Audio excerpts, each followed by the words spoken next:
Good afternoon, everyone. I'll be with you in just a minute.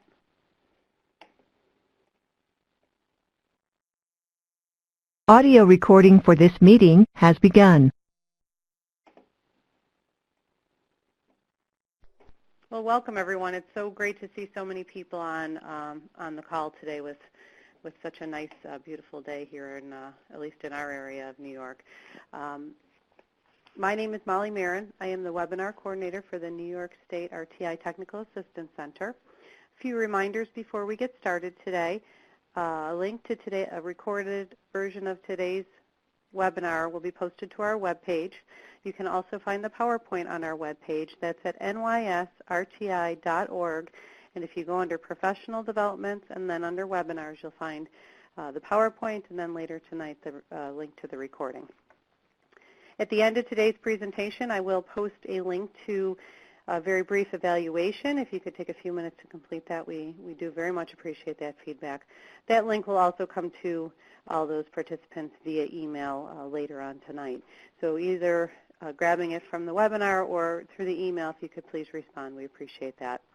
Also during today's webinar, if you can use the chat box for any questions or comments that you may have, Dr. Wanzek will be looking at those questions at the end.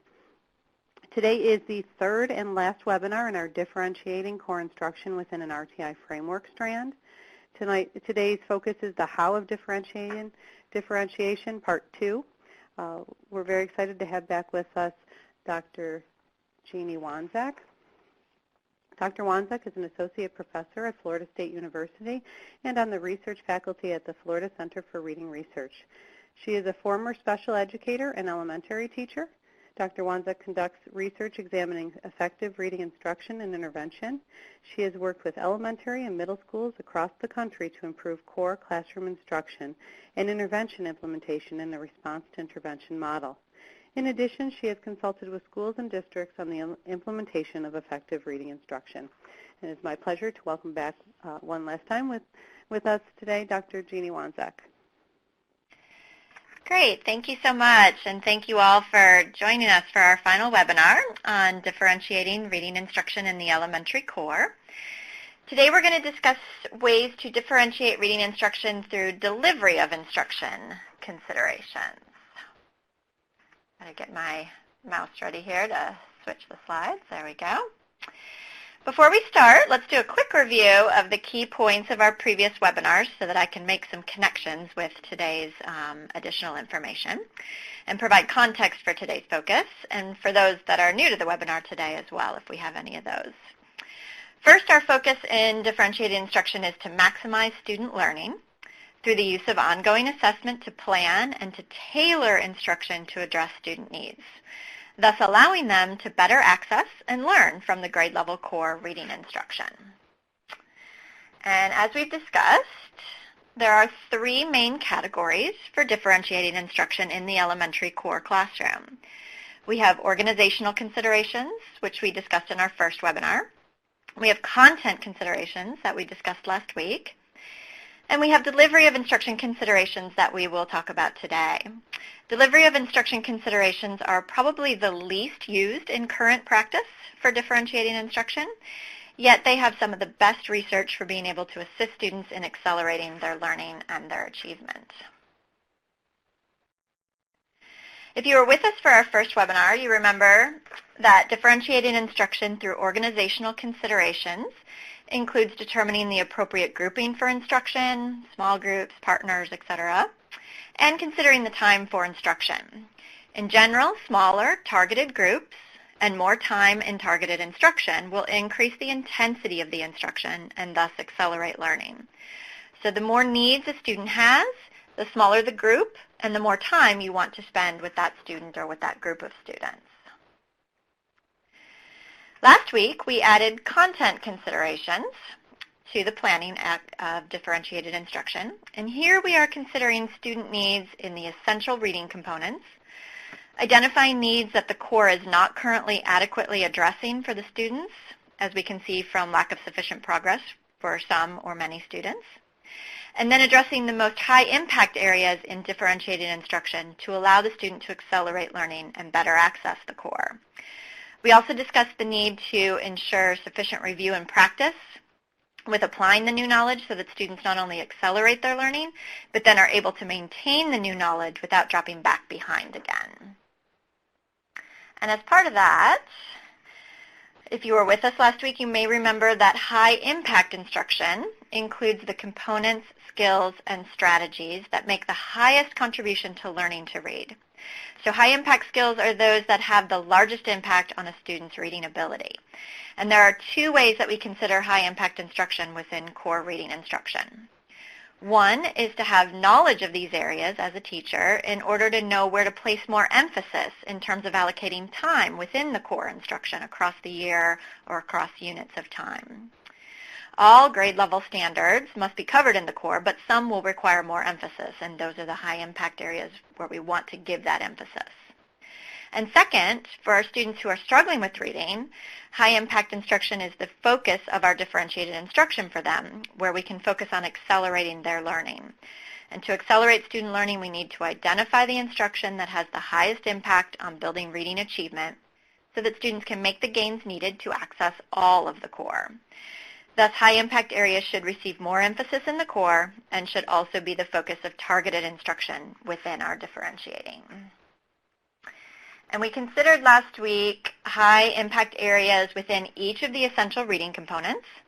Of course, phonemic awareness and phonics and word recognition are the foundational skills within the Common Core standards. Fluency in text reading is a key aspect of elementary core instruction in the standards. And vocabulary, oral language, and comprehension are covered in each grade level across those standards. In each area, we consider what is being covered in the grade level now, what is coming up, and what areas students are either struggling with or are likely to struggle with related to what is coming up. Then we can identify any of those areas that are high impact areas, and then we consider the student needs and where that biggest impact will be in the student's learning. So connected with both of those, the organizational and the content standards, is the delivery of the instruction. When a student is not progressing and you've considered content reasons for that, like targeting their needs and keeping your eye on the prize with the high impact skills, delivery of instruction is usually the area that's most in need of change if they continue to struggle. As I mentioned previously, this is the area least implemented in observations of differentiated instruction in current practice. Yet if students are not making sufficient progress and organizational and content considerations are adequately in place, it is usually changes in the delivery of instruction that are the missing elements, and so they're important to consider. One key aspect of differentiating the delivery of instruction is to consider the actual instruction a student is receiving in an area of need.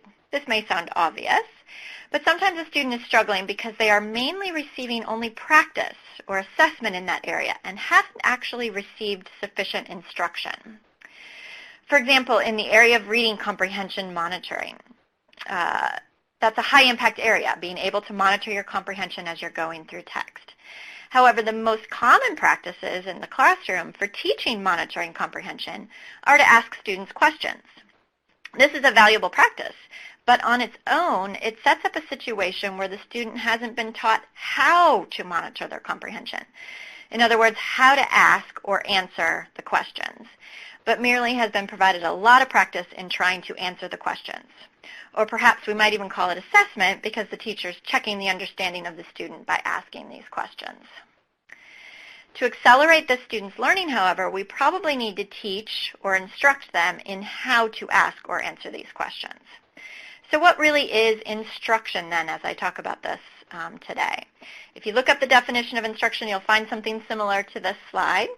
Detailed information telling how something should be done, operated, or assembled. The how is the key aspect of instruction.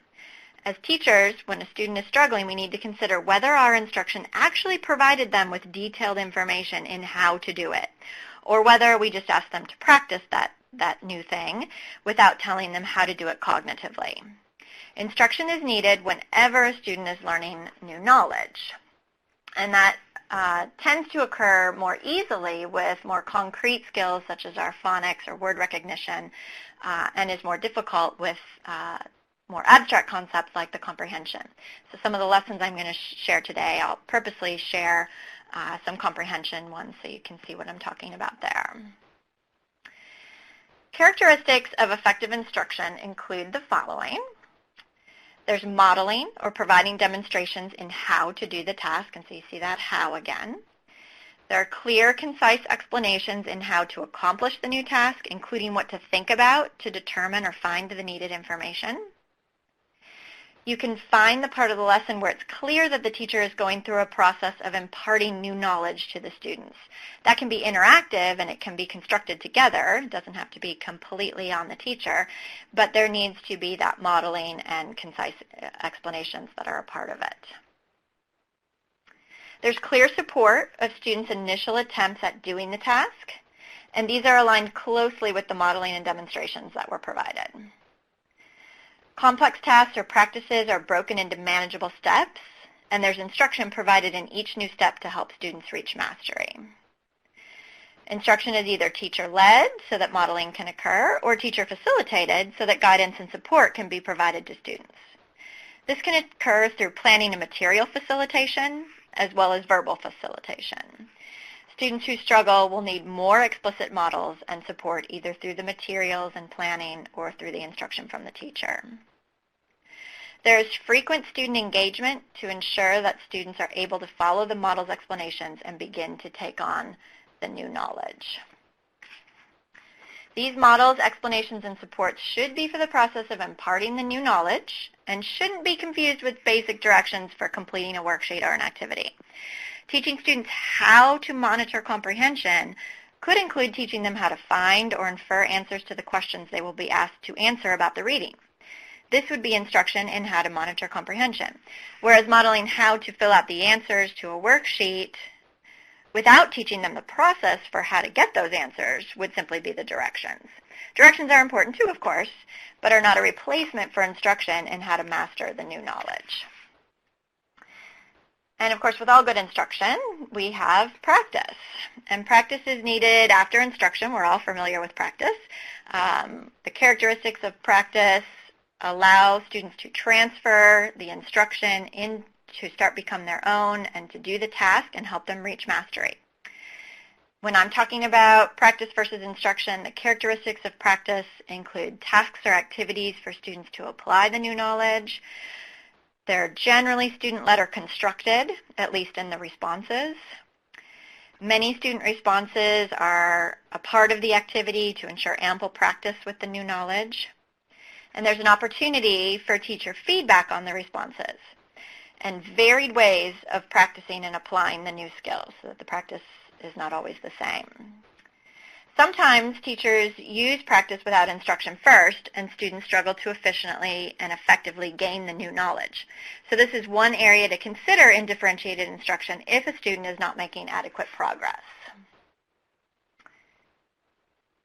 All right, let's take a look at this. Let's look at some brief scenarios, and I want you to consider which ones seem to be examples of instruction, given the characteristics that I just shared. The teacher gives students a list of written words and a list of examples in random order. The students draw a line to match each word with an appropriate example of that word. Would you consider that an example or no? The teacher models how to draw the line from the written words to the examples on the worksheet. Would you consider that instruction or no? The teacher tells students 2 steps for generating a main idea. The teacher reads a paragraph aloud and thinks aloud about the 2 steps to show how to come up with the main idea. Instruction or no?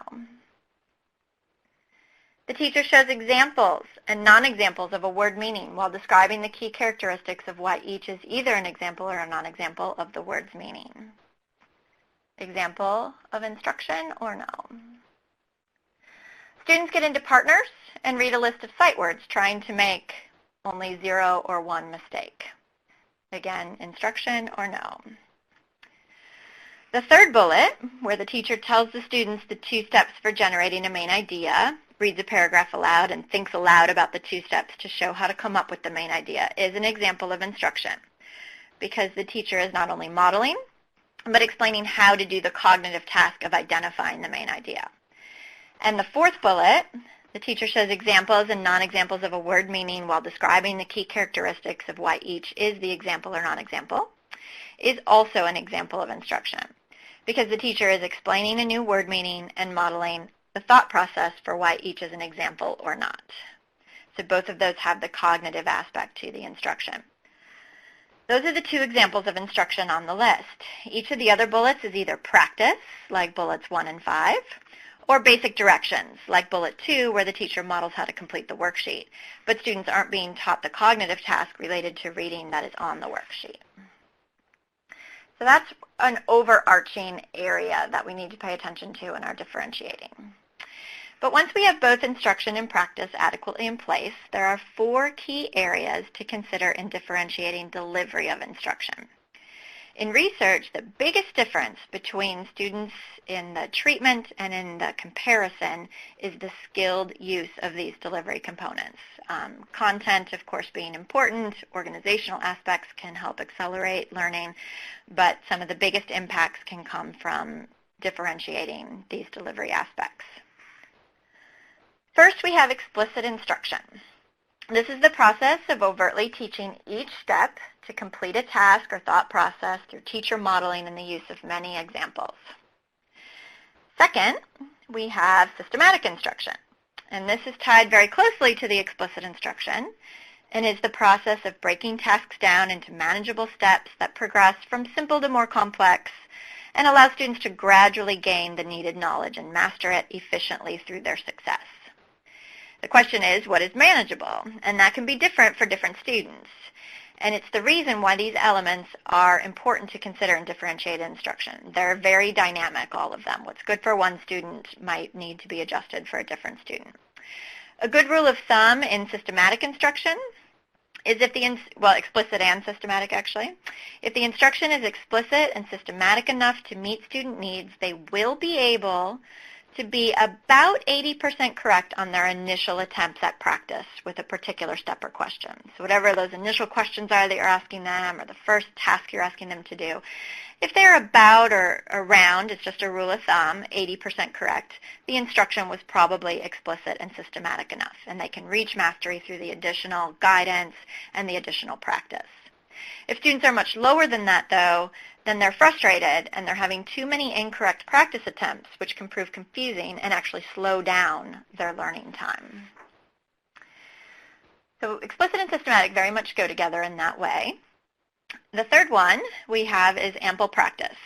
And these are opportunities and the amount of practice that you provide for students to respond and to demonstrate what they're learning. And then fourth, we have immediate feedback. And this is closely aligned with practice. So the first two are closely aligned, the second two are closely aligned as well. It's hard to do one without the other.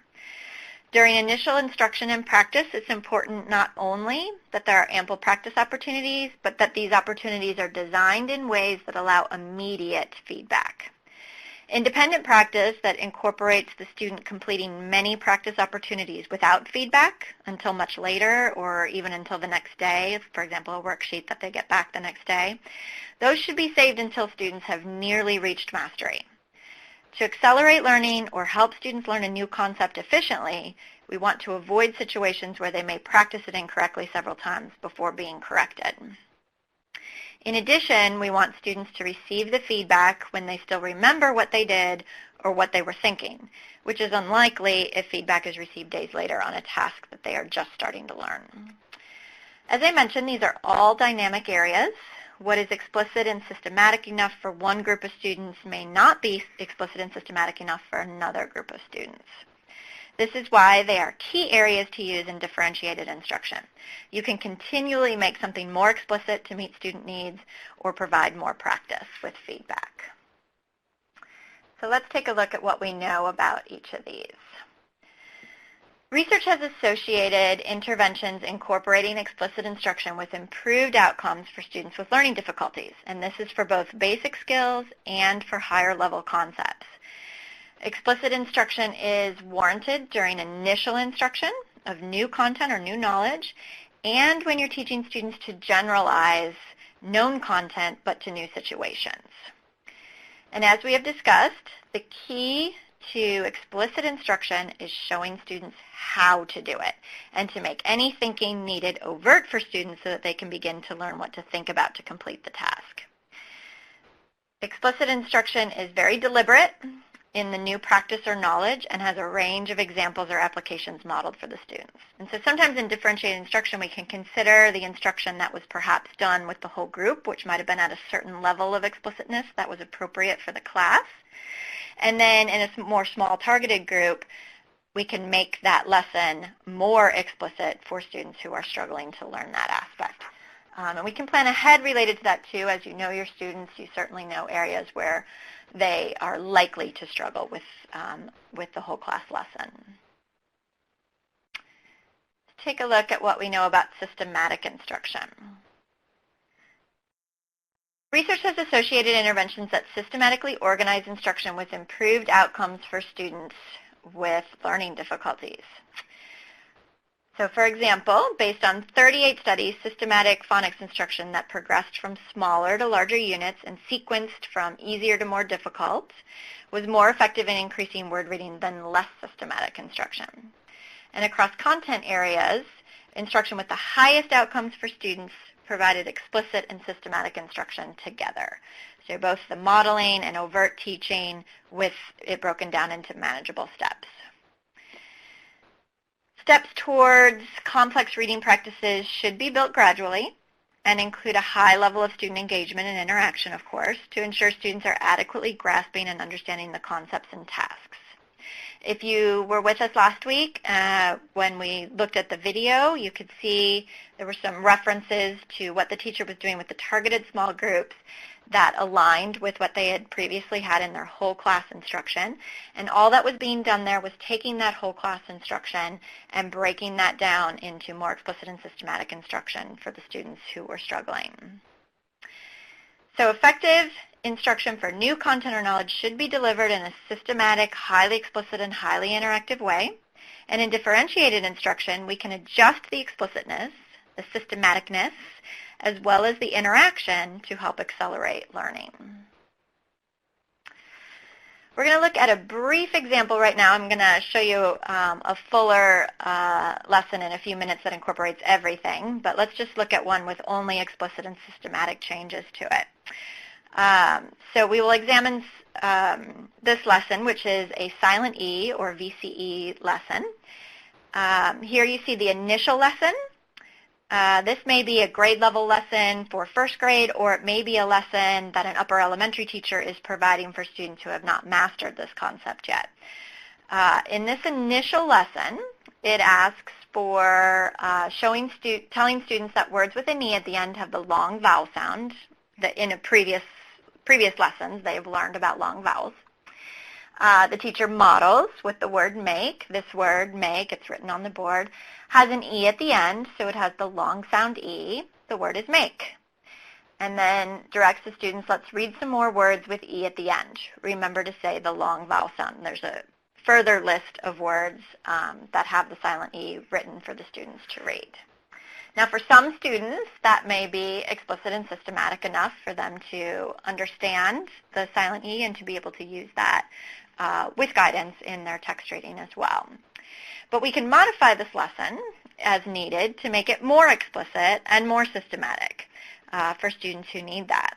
And here's an example of one way to modify the lesson.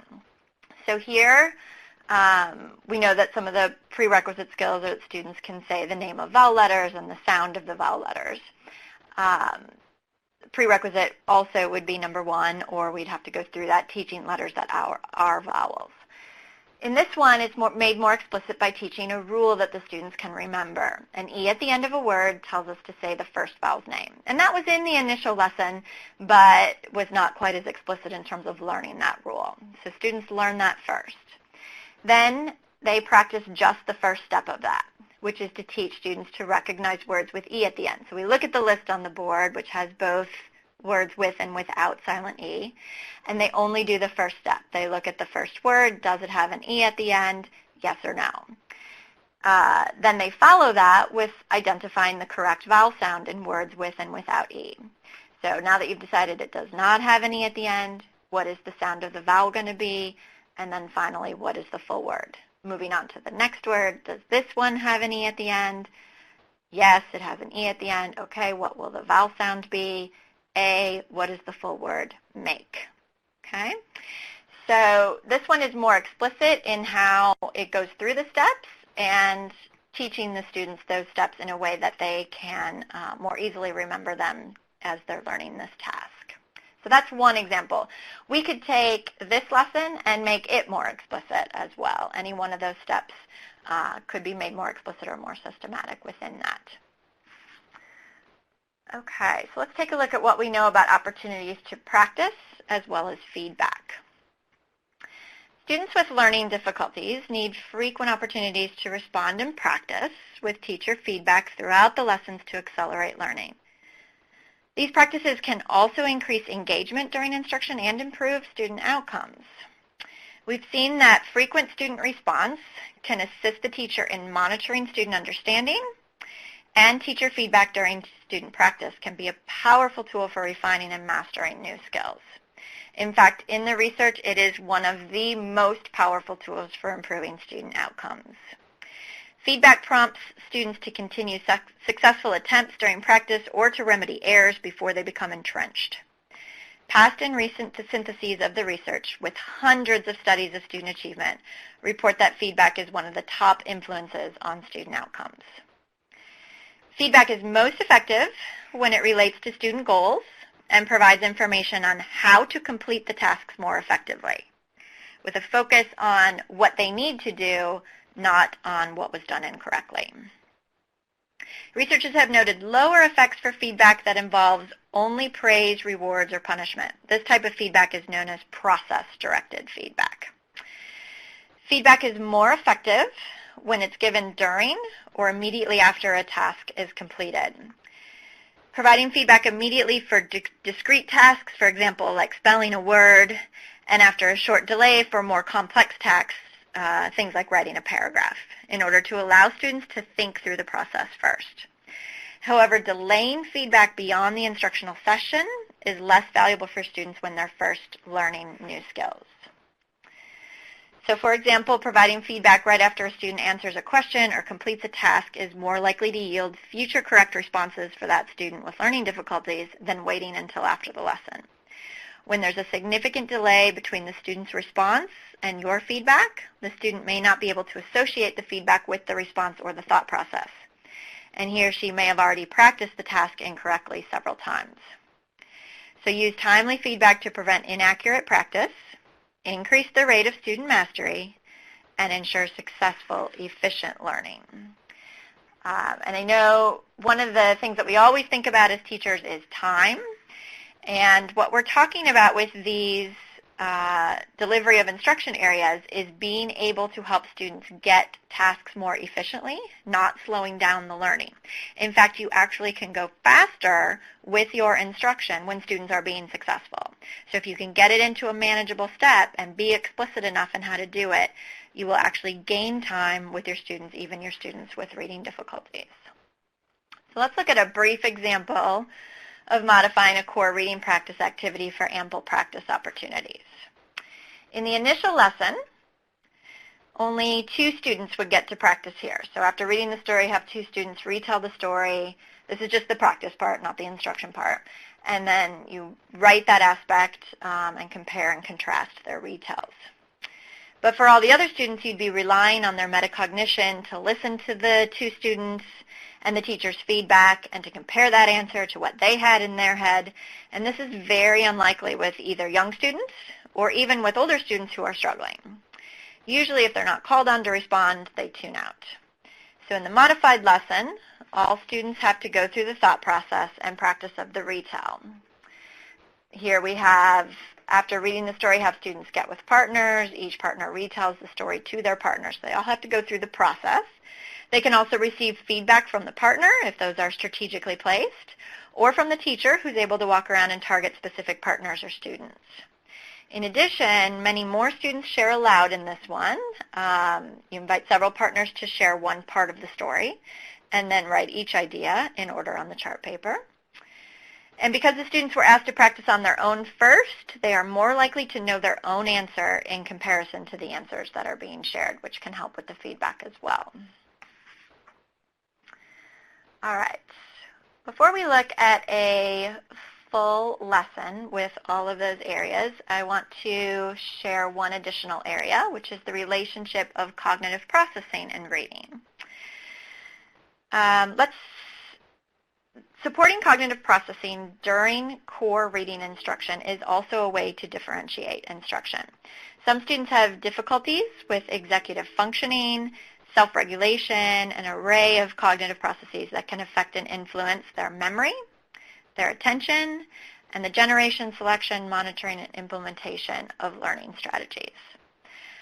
So one can conceptualize these as the control processes that manage goal direction for learning and overlap with other cognitive and behavioral processes such as language or short-term memory, your processing speed, which is related to fluency, and nonverbal reasoning. Although some students can struggle in these areas, research does not support the notion that we identify these disorders and then treat them in isolation. Treatments that are provided independently, so for example, trying to help a student get better with their memory, have not improved academic outcomes in reading. Rather, what we need to do in paying attention to these is attend to these areas within the academic intervention of reading. So if you have students who have pretty significant difficulties or for whom you are concerned about one of these areas, based on your informal and formal assessment data, there are ways to integrate practices within the academic intervention of reading to assist with that. So let's start with self-regulation. Self-regulation instruction can be better integrated within the academic learning, as I mentioned. And here are some ways to teach students self-regulation and their use in reading. First, you make your thinking visible to students. Use think-alouds to demonstrate how you approach problems, how you reflect on text, how you answer questions, and how you give yourself feedback. And this is also a way to make instruction explicit. So say, for example, to the students, before I read this text, I see that it will be difficult to understand. First, I'm going to look for some keywords. I see 3 words in bold that I don't know, so I write them down to see if I can figure out what they mean when I read the text. Second, I'll look at the title, the heading, and the questions at the end of the text. I think about what this text is going to be about, and I try to make connections while I'm reading. Third, while I read, I stop to see whether I have learned any information to help me answer the questions at the end of the text. And if I'm confused, I can go back and reread to try and answer those questions. You want to regularly monitor students after teaching them to use self-regulation strategies independently. If you notice students struggling, you want to determine what strategies they are using to complete the tasks or understand the text, so you can see what they're doing and what you might want to incorporate. And as I said, this can go hand in hand with your explicit instruction. You can teach students also to be metacognitive and to identify breakdowns in their understanding, which can help with their self-regulation. One way to integrate self-monitoring into academic learning is by teaching students to ask themselves questions to determine if they are working well and making progress. For example, when reading, ask students to stop and think about whether there were any words or ideas they did not understand. That sounds obvious, but a lot of struggling readers, especially as you get through the grade levels, don't have a sense of what they do and don't understand and actually need instruction and practice in that. Then you can ask students to reread and figure out how to repair their problems. Struggling students may need to be taught this explicitly, even though it may seem like second nature to others. And you can help students learn how to monitor their own academic gains. They keep track of how many times they respond appropriately, such as charting their oral reading accuracy or fluency, or keeping a log of the number of assignments that they submit on time. Teachers can help students link their behavior to outcomes. So say, for example, to students, you spent 30 minutes reading and rereading that text with the questions in mind. Did you notice how well you answered the questions? And linking what they did and the effort that they put in to the outcomes that came from that.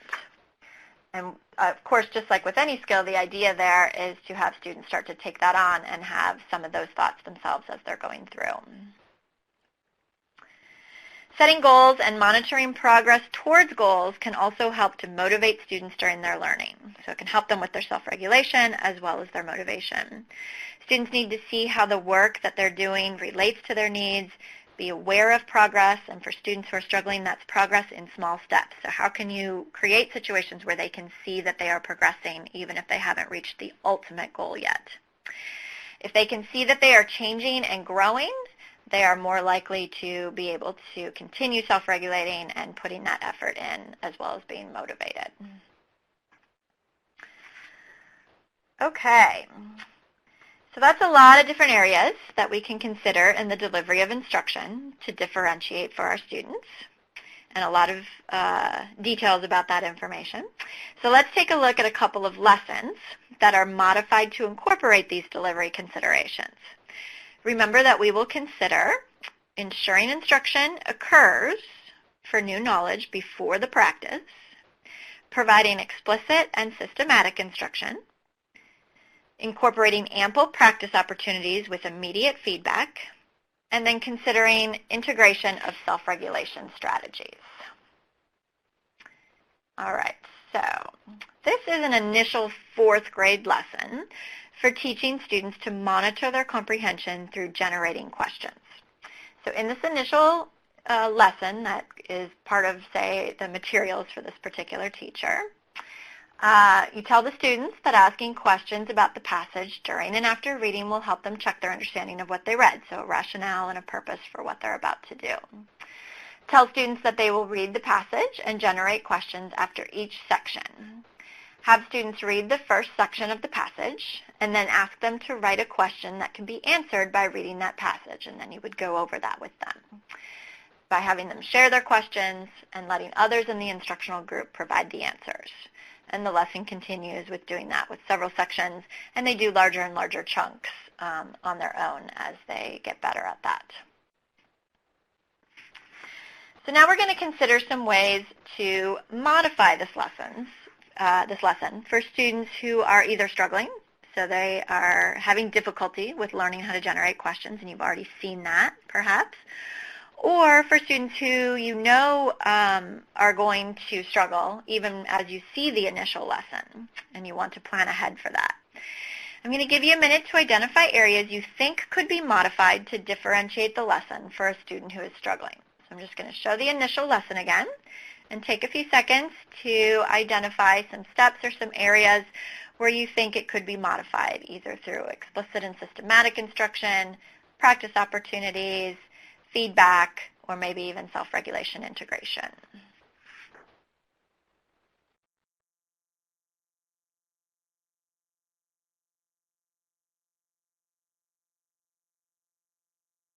Okay, so let's look at a modified lesson piece by piece.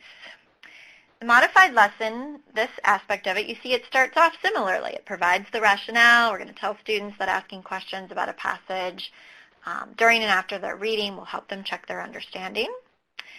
However, the initial lesson was missing instruction in how to generate questions. It jumped straight into practice.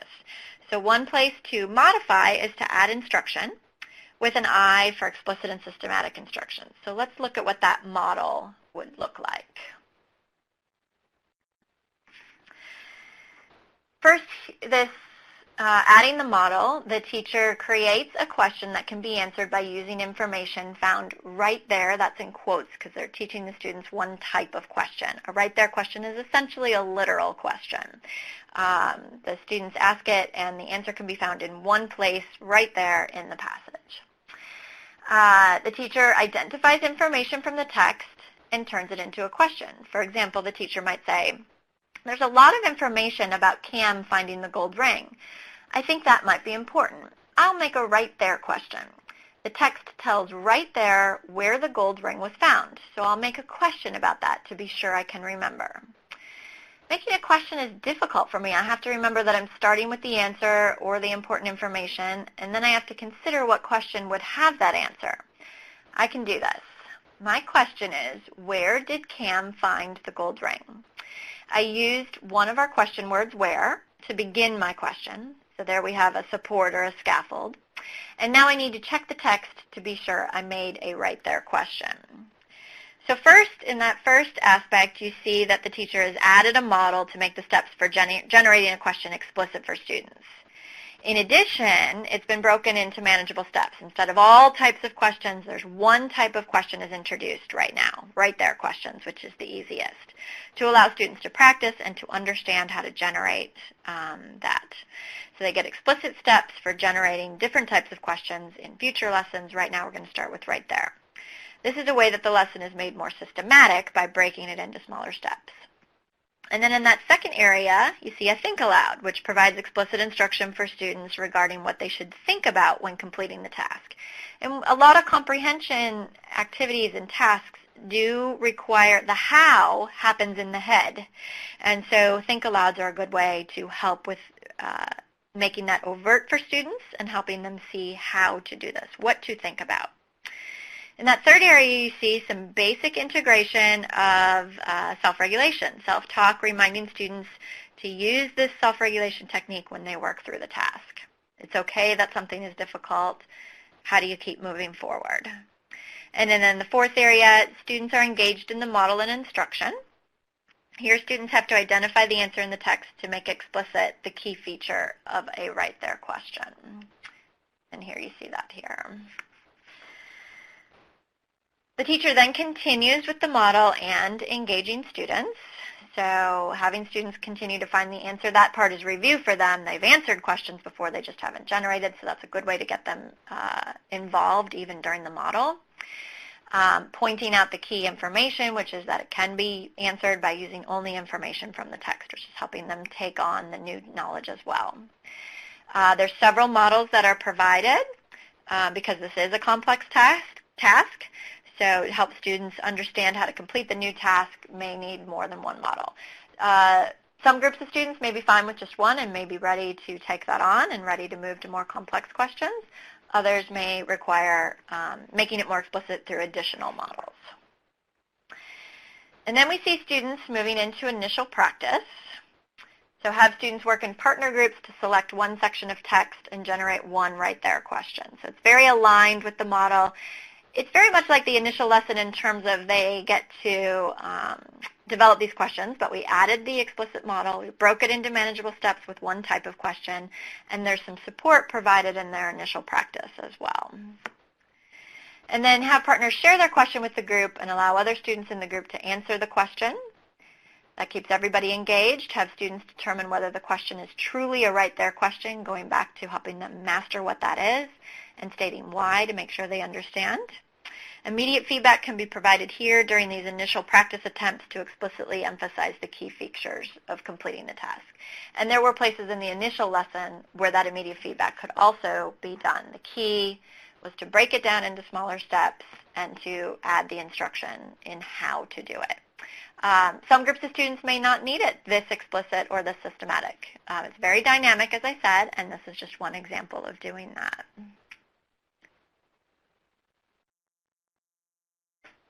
Okay, so let's look at a second lesson. This is a third grade lesson on reading multisyllabic words. And of course, these lessons may be used in older grades as well for students still needing instruction in this area, or even in younger grades. We talk a lot about differentiating instruction for students who are struggling, but equally so, we can differentiate instruction for advanced students. They tend to need less explicit or less systematic instruction, often fewer practice opportunities as well. And so maybe even this initial lesson is something that would be enough for students in younger grades, for advanced students, or who are ready to go beyond the grade level standards in this area. So this initial lesson, we remind the students to use the sounds they know to read the whole word. They've been practicing that, of course, with other types of words.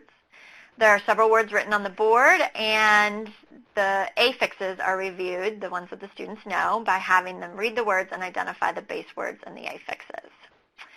Then the teacher writes a couple more complex words, which is the focus of today's lessons, on the board, has the students identify any affixes that they see, and then has students identify the base words or the known word parts, and then ask them to read the whole word. So there are some steps there. We might be able to make that more explicit, but there are some basic steps that are provided. Provide 8 to 10 words for students to practice, and remind students to use the affixes and word parts to determine the whole word. So once again, take just a moment and consider what we've been talking about with explicit and systematic instruction, practice opportunities, putting those practice opportunities around immediate feedback, and also any self-regulation integration that can be put in for, you might even be thinking about a particular student or group, but at least think about this initial lesson. And what are some ways that we might be able to modify this lesson for a student that struggled to read multisyllabic words, or who you know will struggle with this initial lesson just when you see it?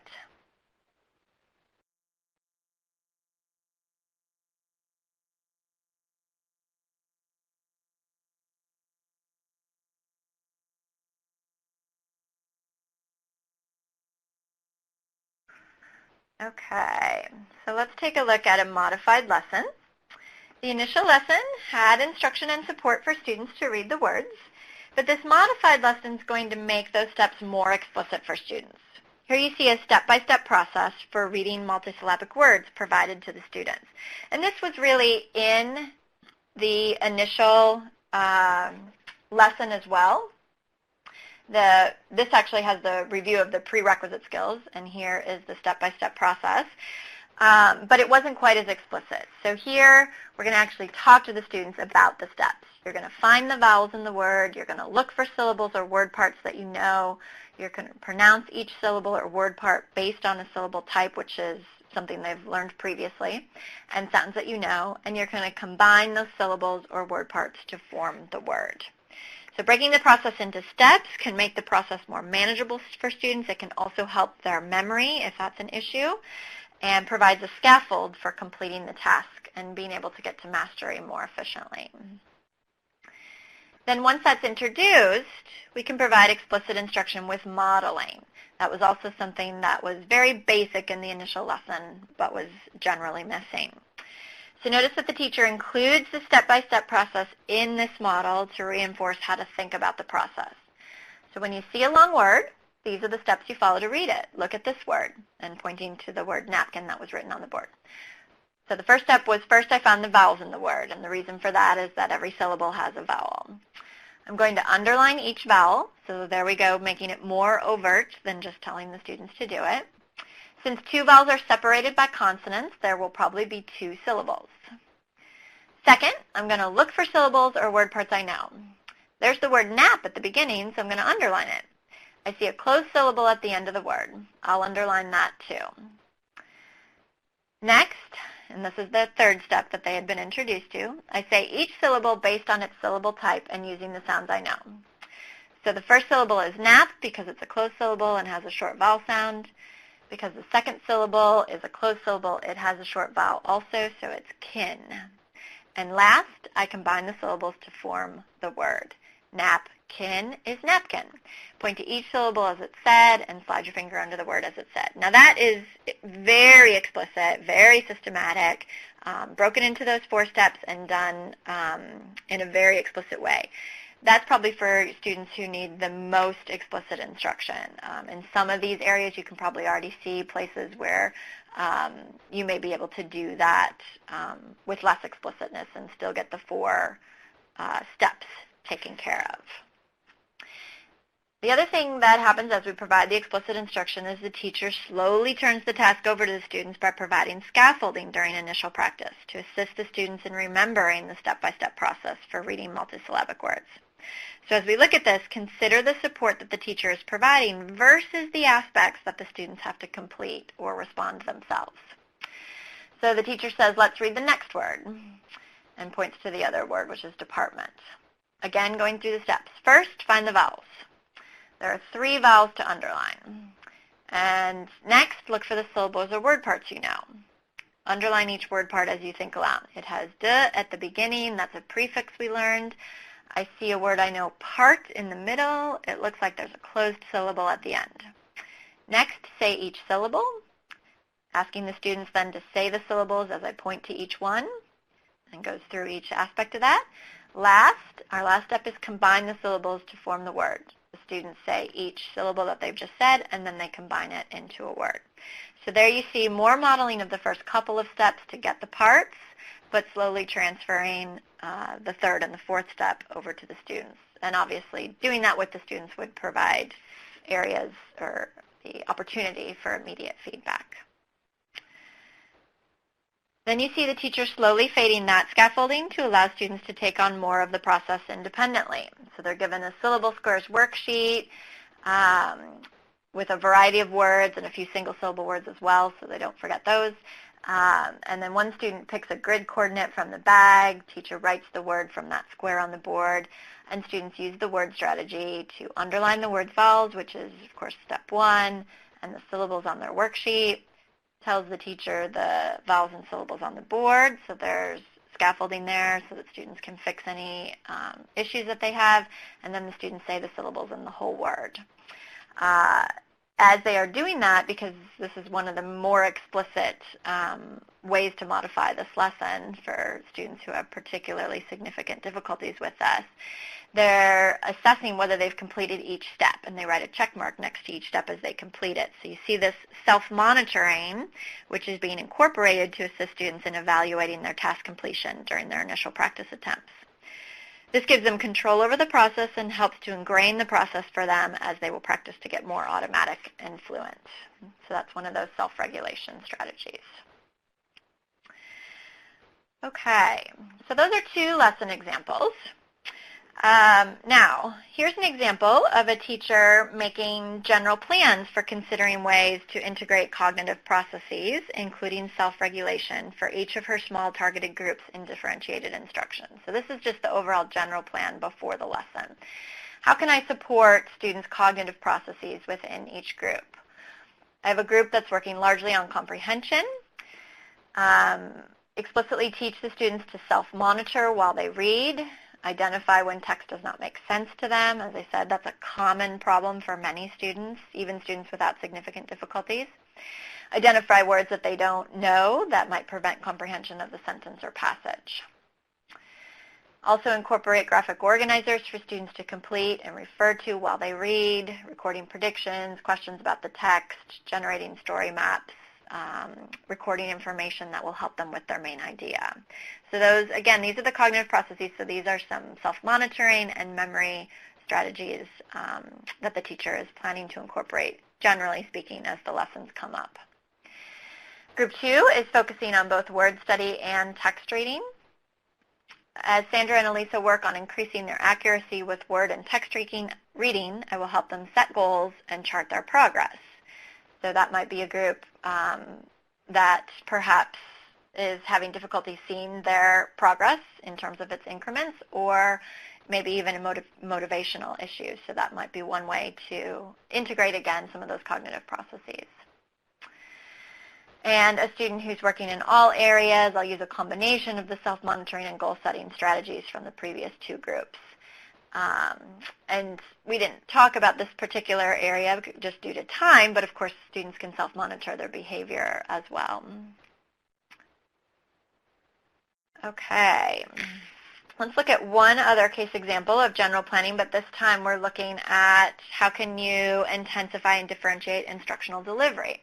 So you can make overall goals for particular targeted groups, and then as you get into the lesson, it'll help you as a teacher focus as well, and instead of trying to do everything in one lesson, what are some specific areas that you're trying to incorporate first, and then of course you can change these goals as the instruction goes on.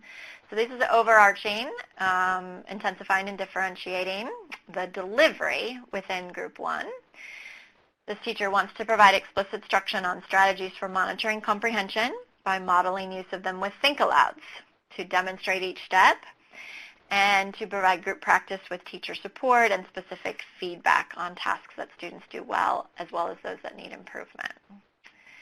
In this second group, the overarching goal that the teacher is working on within particular lessons is to provide explicit, systematic instruction in word study by introducing letter-sound rules and combinations in a sequence that makes sense, building it from simple to more complex, so breaking that down a little bit more than it is in the core.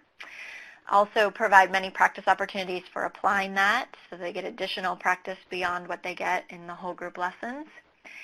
and engaging students in partner reading activities that allow them to practice, monitor, and provide feedback on fluent reading. And again, this last goal is a combination. She needs instruction in all those areas, but may need to spend more time or engage in more practice activities than the other students. Okay, so we're going to finish today by going through a reflection checklist that you can use. I'm also going to provide some resources for you after we go through this. This is to assist you with planning differentiated instructions for students. This comes from the Center on Instruction's Teacher's Toolkit, which has this checklist that you can use to consider each of the delivery areas in your instruction or for a particular group, or if there's a particular area that you're focusing on first that you really want to add to your instruction or differentiate for students. As I go through each of the checklist items, what I'd like you to do is try and consider a recent lesson that you gave or that a teacher that you work with gave, either to a whole group or to a targeted small group. Doesn't matter. Either one is fine. I'm just going to give you a few seconds to identify or visualize a lesson that you want to consider as we go through this checklist.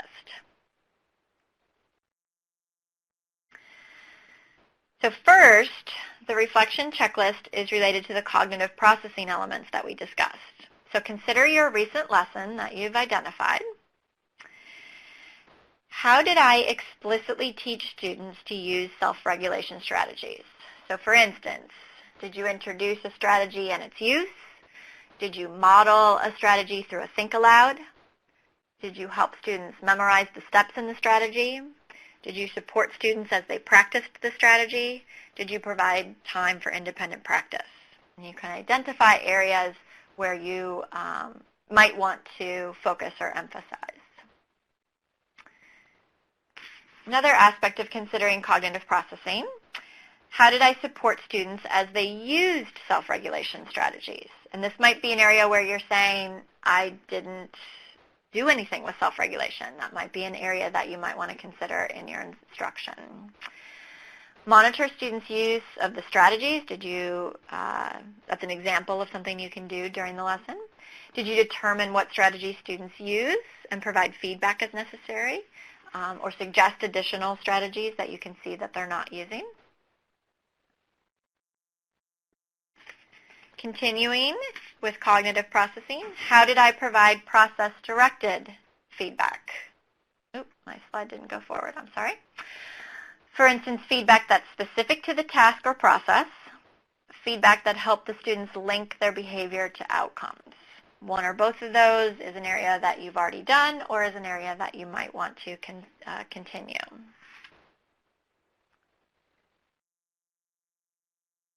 How did I provide explicit instruction? So we're going to switch now to the instructional delivery. So explicit instruction is our first aspect of instructional delivery. Think about the lesson. We're still going to reflect on the same lesson as we consider these. Did I state the purpose and a learning goal for the lesson? Did I provide models with clear explanations of any new information, new skills, new strategies, new content? Did I use pictures, manipulatives, or think-alouds to help make that overt? And did I provide supported practice opportunities to slowly and gradually allow students to take on some of the models? Consider that same lesson. How did I provide systematic instruction? Did I break down the steps into into smaller steps? Did I break down the instruction into simpler segments? Did I use step-by-step strategies? Did I provide some temporary support that could be reduced over time so that they can be with that rule of thumb 80% accuracy? Thinking about the opportunities to practice. How did I provide multiple opportunities for student response and for that immediate feedback? For instance, did I offer individual practice opportunities to all the students? Did I use frequent student response to monitor student understanding? Did I provide feedback that related to student goals and completion of the tasks? And related to that, how did I use process-directed feedback with the students? For instance, did I provide feedback that was clear and precise? Did I communicate which aspects of the task students performed correctly? Did I connect feedback directly to student actions and learning goals? Was it specific in that way? And again, the focus here is on how to do the task rather than making the emphasis on what they did that was incorrect. You want that memory to be on how to do it. So it's okay they made a mistake. You certainly might point that out because you want them to know that we need a correction. But then the emphasis is on the how to do it correctly so that that's the part that the student remembers. All right, and the last one, how did I provide corrective feedback to students after task completion? So considering that lesson, did I model the task or correct response in that feedback? Did I provide immediate feedback for discrete tasks? Did I provide feedback after only a short delay if it was a more complex task? Did I provide additional time to practice the tasks that were completed incorrectly? Again, we want success to be the most common aspect of the lesson. So if there's a mistake made, having additional practice opportunities so that most of their practice is correct and that becomes the part that they remember and can retain in their knowledge. All right, so I promised some resources. That checklist is on the centeroninstruction.org. So if you just take off a synopsis of the power of feedback, you'll find a lot of very good resources on that website that you might be interested in. Not all of them are differentiated instruction, but just as teachers, you might be interested in them. And that checklist is in, if you go back here to the slides where I was doing the checklist, you can see the title, Intensive Interventions for Students Struggling in Reading and Mathematics, a Practice Guide, and it has the checklist for differentiating instruction in there.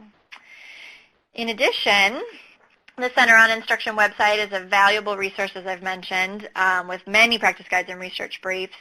And related to our feedback discussion, they have a brief with important information about the power of feedback in instruction. Remember, I was saying of all the delivery of instruction areas, we have the most research on and consistent research that student outcomes are improved powerfully with the use of process-directed immediate feedback. So you might be interested in that synopsis in terms of ideas for you. The Institute of Education Science, which is part of the NYS Department of Education, also has a practice guide that you may find helpful. It's related to student learning and delivery techniques, and this one actually goes across content areas. It's not just elementary reading, but it talks about many of the same areas that we discussed today. Okay, so we've now covered all three areas of differentiated instruction. These can be used in concert and in many different combinations to meet the needs of a particular student or particular groups of students. We discussed the organizational aspects, considering time and instruction and group size. We discussed the content aspects, considering the student needs and the reading components and standards, and identifying the areas with the highest impact. And we discussed the instructional delivery aspects of differentiation, considering explicit and systematic instruction, the opportunities to practice and apply, especially in text, and the opportunities to receive immediate and corrective feedback. In addition, we discussed considerations for integrating cognitive processing aspects, such as self-regulation or memory enhancement. So now we have some time for questions. And I will, yes, I can show the IES website again. Please bear with me while I go back here. This PowerPoint is also available to you on the website, so you can download it and have it. But this is the specific one for the practice guide.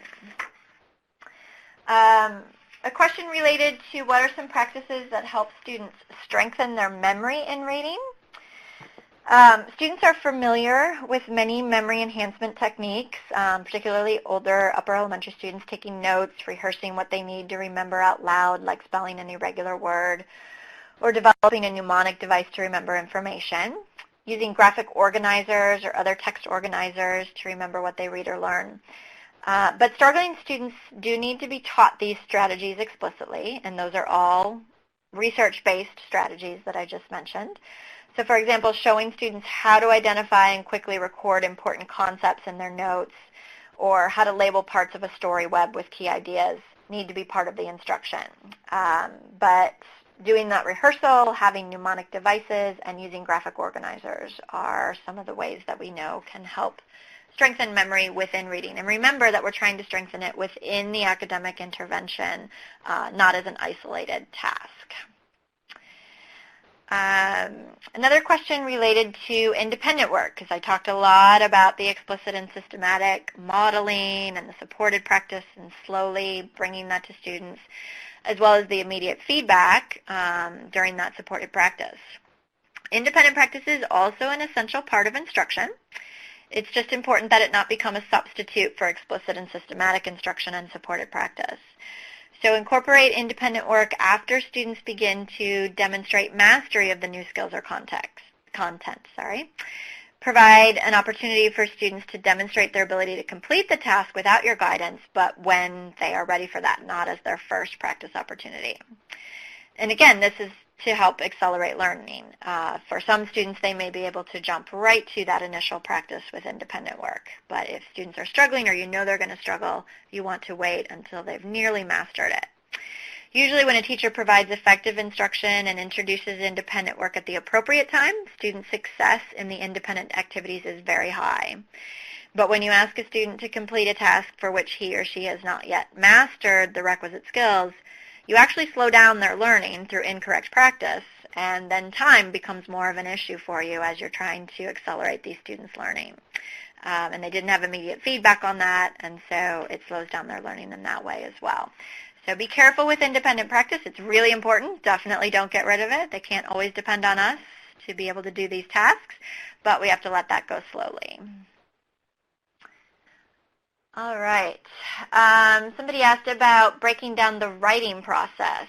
I don't know a website offhand, but I do have some projects that are related to the writing process, and so if I think of a website that can provide some of that information, I will send it on to Molly, who I'm sure can send it out. Let's see if I missed any other questions.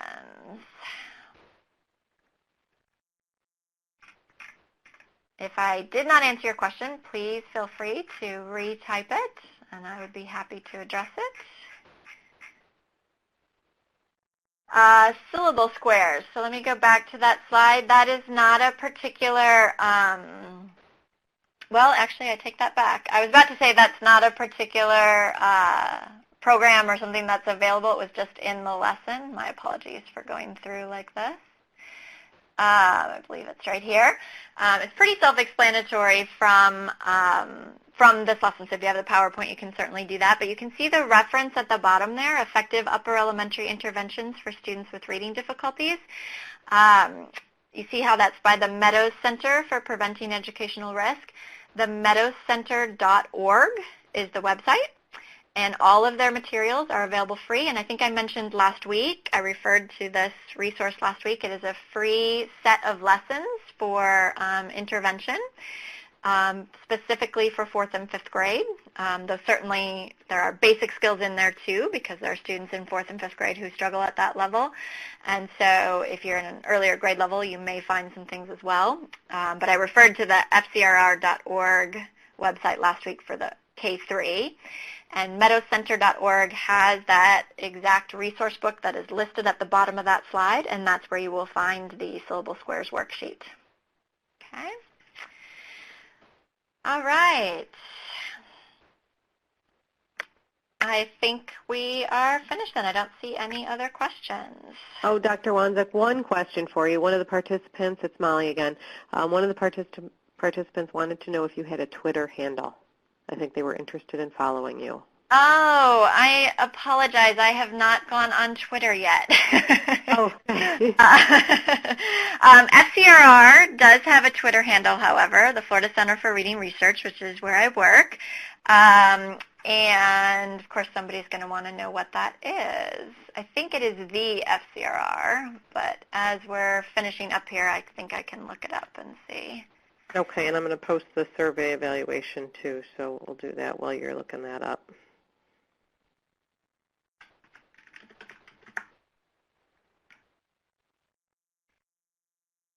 Here. Not as easy as I thought it would be.